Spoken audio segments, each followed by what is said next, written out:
have for years. I triangulate. When I look at dialectics, I will draw a triangle and see how to get out of that dialectic, right? So you can do it with everything. You can do it with, okay, people are lonely and they want a relationship, and so they go down here and they get into a relationship, and then they feel controlled and they feel they're adapting, and then they go back and forth and back and forth and back and forth, right?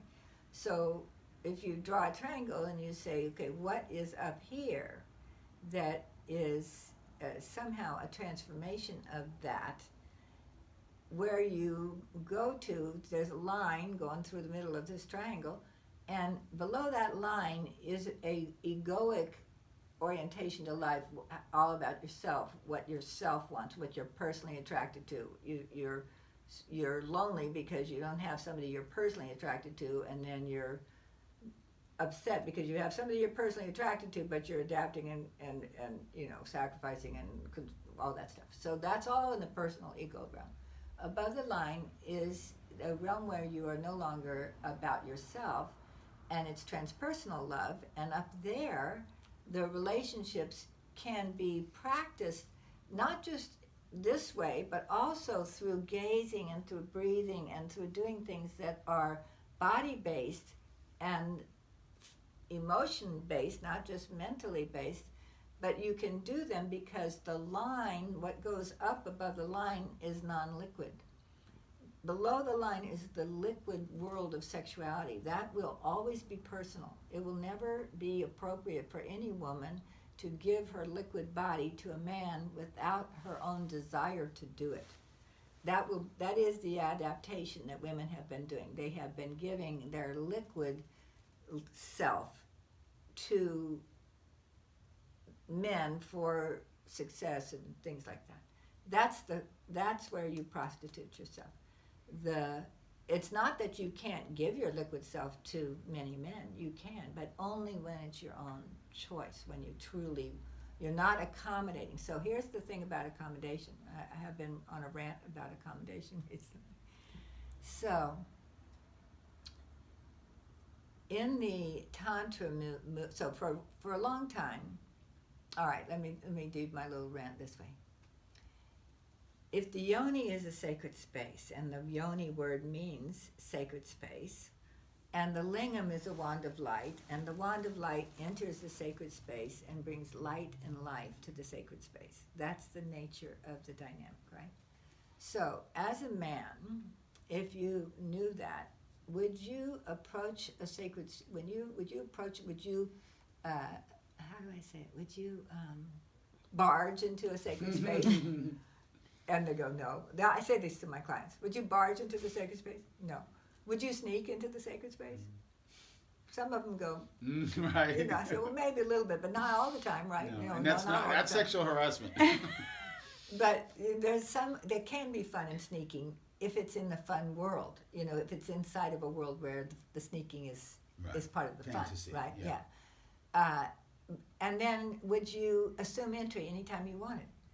And they go, no. And I go, what have men been doing forever? Barging, sneaking, and assuming, right? And so what happens when that happens is that women's survival has depended on accommodating men sexually. That's it. And so when a man barges or sneaks or assumes, our instincts say give him what he wants, because that's how we survived. But giving somebody what they want is very different from getting to find out what you want. And that little accommodation drops seeds of resentment into the soil of the relationship, which grow into a wall over which people cannot get. And that is going on constantly, right? So I ask men, or say to men, so how can you as a man change that dynamic? What can you do? Okay? So in the Tantra movement, they tend to do this thing about, may I get permission? May I this and may I that? I hate that. I mean, a little bit is okay, but, I feel you almost feel like a dominatrix situation. It's almost like, may I this and may I this and may I this, and I'm just like, I don't want to say no to men. No. Saying no to men is contrary to instinct. Saying no is not easy. And especially if they have begun to awaken the body's desire and you're body is wanting something, and your mind is not really wanting to go there, and your heart's really not there, but your body's starting to go there, then the no is a difficult no to get out for several reasons, right? You fear the man's displeasure, you have some longing in your own body for touch and all those things, or even if you're in a more direct trade relationship, you probably aren't having any real desire, but you want the money or the fame or whatever it is. So you're torn.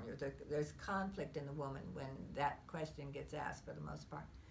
So I had this experience recently where there was a man, and I wish I could remember who it was, and I think it's very funny that I can't. I have no idea. He was a personal man in my life, and it might have been Chris, who I never had a sexual relationship with, but he's a wild sexual being, and I think we probably did eye gazing or something. So anyway, we were over there, and we had been eye gazing, and then he just rolled over on his back, and he said, "God, I would love to bring pleasure to your body right now." And that's all he did. He didn't try to touch me. He didn't say, "Can I?" He just said it, and it sort of floated in the air like a pink cloud. And then I said, well, this is how that could work for me.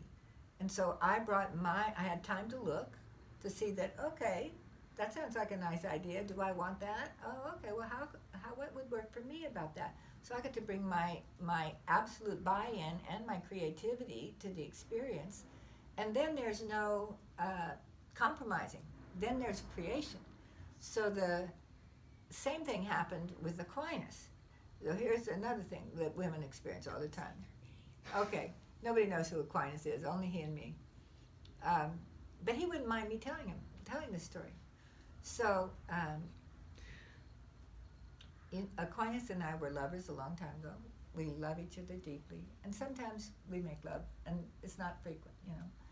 So I went over to his house a while back, I don't even know, maybe 9 months ago or something, and I was exhausted, and he was in bed, and it was like 6 in the evening, and I went over there to get something, but there he was in bed. He said, "Come get in bed, come go to sleep." And so my mind goes, oh, okay, am I going to get naked in that bed, or am I going to, because the whole issue of if I get in bed, what is the sexual expectation in bed, right?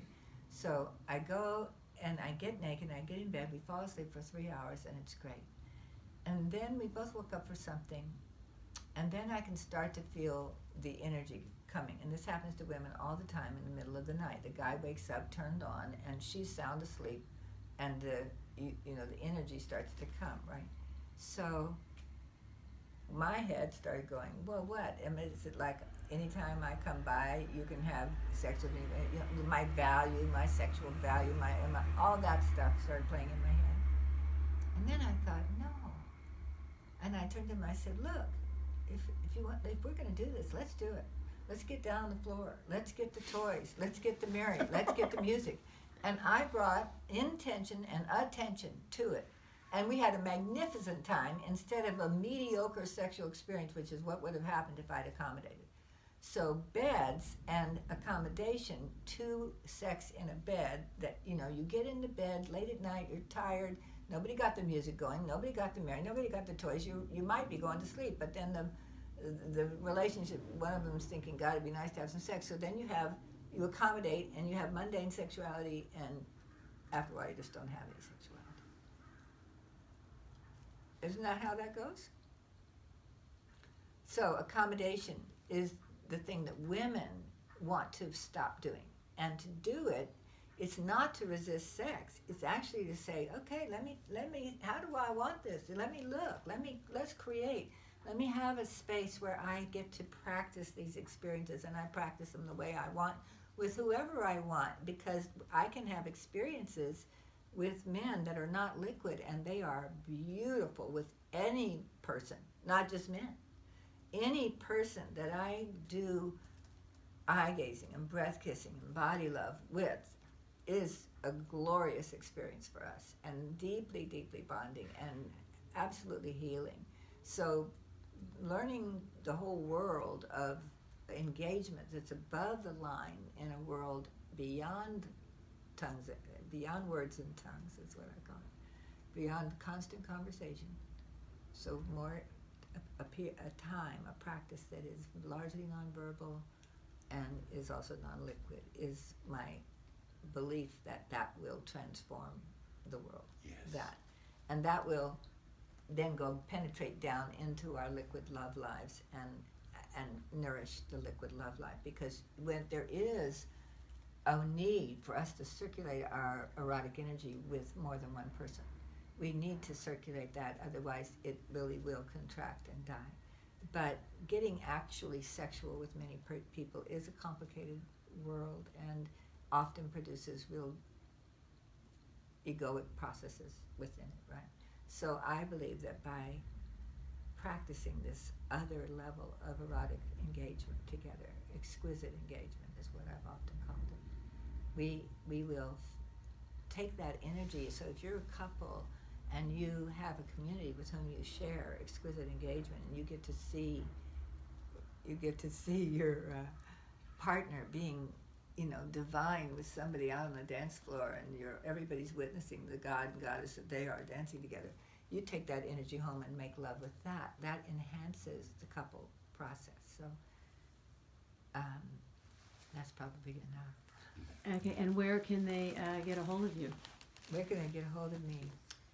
Instagram, Goddess Alive at Instagram, and I play on there a good amount. I'm on Facebook as Alorah Inanna, and I have a website, alorahinanna.com.